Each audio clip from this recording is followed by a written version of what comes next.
बिस्मिल्लाहिर्रहमानिर्रहीम। अस्सलाम वालेकुम नाज़रीन, फ़ातिमा फूड कॉर्नर में करते हैं आपको खुशामदीद। वीडियो का आगाज़ करने से पहले मेरी आपसे गुजारिश है कि मेरे चैनल को करें लाइक और सब्सक्राइब, ताकि मेरी हर नई आने वाली रेसिपी आप तक बआसानी पहुंच सके। आज की रेसिपी में मैं आपके साथ शेयर करूंगी दही बड़े की रेसिपी। ये कैसे बनेगी, इसके लिए कौन कौन से अज्जा शामिल होंगे वो आप नोट करें। इसके लिए ज़रूरी है कि आप वीडियो को एंड तक देखें। मैं आपको साथ साथ नोट करवाती जाऊंगी। सबसे पहले हम लेंगे जी दही की फुल्कियाँ। इसे मैंने तकरीबन आधा घंटा पहले पानी में भिगो के रख दिया था। अगर ठंडा पानी है तो आपको 1 घंटा दरकार होगा, और अगर आप नीम गर्म पानी कर लेंगे तो फिर आप आधे घंटे में आपकी फुल्कियाँ बिल्कुल रेडी हो जाएंगी। इसके साथ हम जी शामिल करेंगे इसमें प्याज और बारीक कटा हुआ टमाटर। अब हम इसके साथ ऐड कर देंगे जी बॉयल आलू। इन्हें भी मैंने क्यूब की शक्ल में काट दिया था।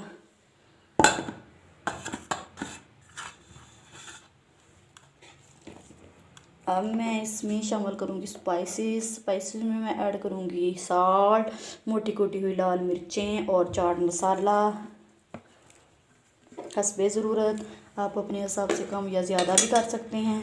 अब मैं इसमें शामिल करूँगी फिटा हुआ दही,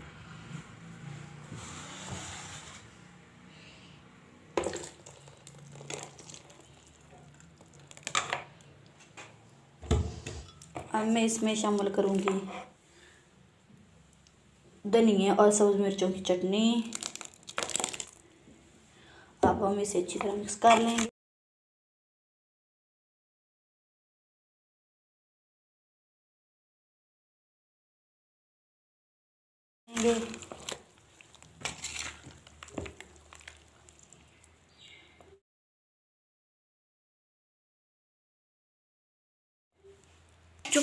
दही बड़े हमारे बिल्कुल रेडी हो चुके हैं। आज की हमारी दही बड़े की रेसिपी आपको कैसी लगी, आपने अपने कमेंट में ज़रूर शेयर करना है। मेरे चैनल को करना है लाइक और सब्सक्राइब, ताकि मेरी हर नई आने वाली रेसिपी आप तक बआसानी पहुंच सके। अल्लाह हाफिज़।